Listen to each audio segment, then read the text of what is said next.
Махайте ги тия телефони, махайте ги тия социални мрежи, махайте ги тия зависимости от вас. Манята му на наркотиците, манята му на хазарта, манята му на порното, манята му на всичко лошо. Почвайте да се стягате от кръста. Обърнете живота си на 180 градуса. Направете го ценен.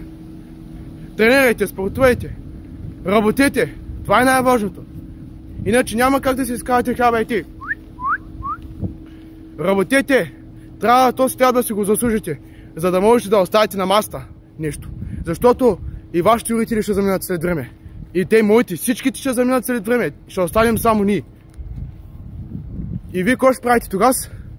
Като не знаете ляво и дясно, когато само по телефоните можете да изкарвате пари, вие само губите всъщност.